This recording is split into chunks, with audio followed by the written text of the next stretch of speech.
This, I'm actually drying my herbs this year, so I cut back that oregano really far. And this has been in this pot since 2019 when I moved here. So I'm just added some soil, but that tells you. Uh-oh, Blackhawk. Fall on my house. Tells you how hardy oregano is because I've barely done anything to that soil, and it's probably hydrophobic at this point. I mean, I've poured some on this side because I planted cosmos. I'm about to throw this plant out because it don't do anything. It's a blueberry bush. So far, I'm not really, thrilled with this raised bed.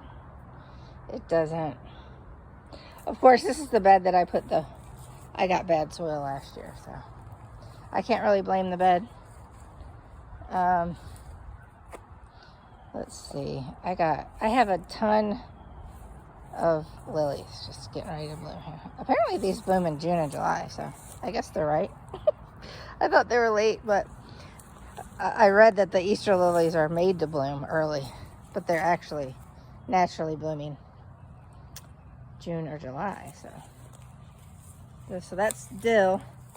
See, your herbs come in all at once, so you really need to like dry them quickly. This actually went to seed, and I read that parsley only lasts 2 years, so that's a bummer. So I will collect all those seeds because this is the second year. This is kind of my flower and herb garden because the tomatoes didn't do well in here. They're not getting enough sun, but the herbs do. And the lilies, we called these ditch lilies. They grow everywhere. And I could give these to about 50 people right now if I split them all, which I might do. I'm going to rearrange that garden in the fall. I always say that, and we'll see. I say what I'm going to do. What I do is actually, I don't know why I put lilies in here, but I really just wanted to get them in the sun, so we'll see what they do. See, these are all morning glories that come up wild. I saw this on a YouTube channel yesterday, a little mulch basket to create worm compost in your soil, which I thought was awesome. Another volunteer. So these calla lilies are looking awesome. This bed I have done nothing to, but I left the leaves there, so that has helped a lot.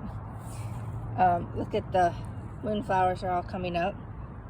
They look rough when they come up for some reason. But these are all volunteer zinnias. So there's about 10 plants of cherry tomatoes in here that I need to disperse to my friends. And the morning glories that the birds love to use as a outhouse. I don't know why. I grew that cucamelon by seed. Transplanted that hollyhock by seed. Zinnias. I say both because I grew up saying zinnias. A lot of gardeners say zinnias, so I'm very conflicted. Cherry tomato. Not crazy about this cheap trellis that we got, but more morning glories. You don't need this many morning glories. They will take over, so I'll pull them. Zinnias that I grew in the pot container. Having trouble getting my cucumbers to come up this year. I do have some by the sunflowers. This bed, I'm slowly taking out the strawberries. I really don't have a sunny enough bed anywhere for them at this point. So, bye-bye strawberries. I'm really excited about this. Is the first year I've grown these tomatillos. I thought I did last year, but they didn't come up. So these are all, you have to have 2 to produce. There's a little flower there. I planted 3. This one is smaller because it was growing with the other one, and it was the runt of the one the runt of the litter.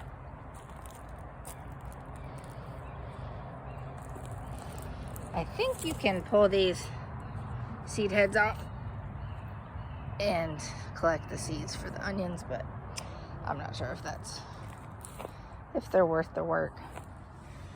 That's a tomato I was growing, but I can't tell you what kind it is.